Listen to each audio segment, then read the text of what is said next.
Okay, just finished installing the final piece of the River Raider snorkel, and this is what it looks like right there. Did a little bit of a walk around on it, and what I did was just for added safety, I added a little, drilled a hole right here and added a rivet, just for two things, just to keep from somebody stealing this if they want to come by and take it. And River Raider, they did say it snugs down tight and nice and tight, and it won't come off, but I wanted to put the rivet there just in case, you know, because you're out in the trail driving off-road and there's a lot of vibrations and it could come loose. And also, like I said, you know, give somebody a little bit of a deterrent to just grab the thing and pull it off and steal it. So and then let's go into the engine bay and I'll show you what I did, how I hooked it up. Okay, naturally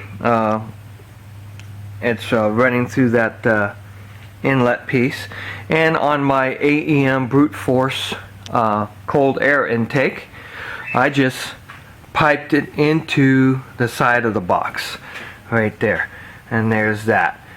And then I got plenty of suction through the River Raider snorkel, so we have 2 points of suction, and it's that point and also the original point down here. So I got plenty of airflow going into the air intake, and that helps increase the gas mileage a little bit, not much, but also adds a lot of extra cold air to the engine, and gives a little bit more horsepower as well. I'm not too concerned about going deep in water. If I ever plan on doing that in the future, all I have to do is just unhook this filter and just tie in another, just plug in another hose. I'll just get another hose, and all I have to do is just plug it into this port, into there, and then I'm totally sealed from the snorkel to the air intake right there. That's if I'm ever planning on going cross river or anywhere deep, but I'm not planning on doing that too much. But if I do, I doubt very much I'll go anywhere higher than this here. So that's that. Everything looks good. Okay, in conclusion of this project, all I have to do is I'll just finish putting the rivets, the little plastic clips into this piece that goes to the engine bay, just to hold it in place, and put the weather stripping back on, and then rehook up the windshield wiper sprayer, and then also the top plastic piece here, and then also my bushwhacker fender flares. I don't need to show you how to do that. It's very easy. Just the way you took it all off, just put it back on the same in the same manner, and then and that's it for that. Just a little post note on installation. First off, it was simply easy taking these parts off and installing certain things. Cutting a hole on this, removing this, it was easy. And I cut the hole on this, and this was pretty easy. And removing the cowl was easy enough, and drilling a hole for it. All you had to do is just take your time, cutting the hole so you don't mess up the paint and stuff, and installing the cowl. But the hardest part of this job had to do with the fact that this hose is way oversized for the project. This is like a 3.5 to 4 inch hose, 3 3/4 inch, and it doesn't need to be that thick.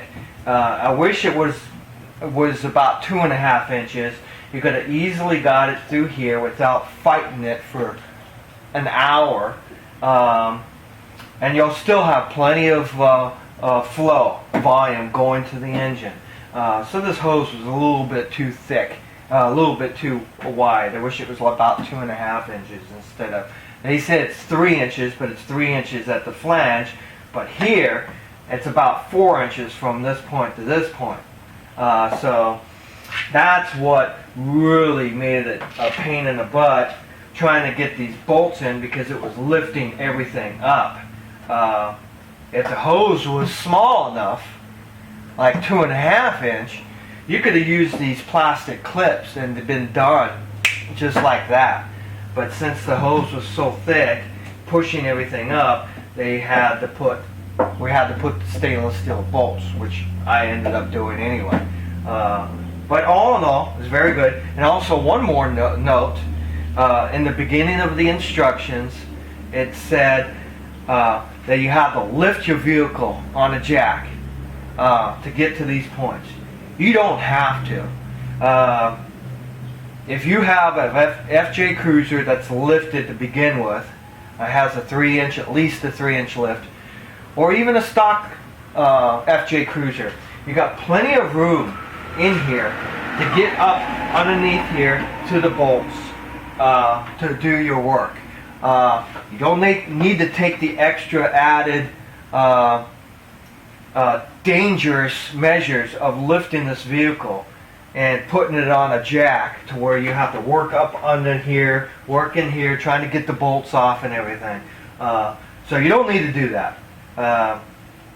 If you, for some reason, if there's no way you could get your hands in there, if you have a lowered FJ Cruiser for some reason, you want to put a Snorkel on a lowered FJ Cruiser. If you have to do that, you could do all the prep work first, and then take it to a mechanic, have them lift it on the lift, just so you could get to the antenna, just to unbolt it and unbolt the nuts. And then you can bring it back and finish it out, and then you'll be a lot safer that way. So in conclusion, that's it, and this thing looks pretty nice, and thank you for watching.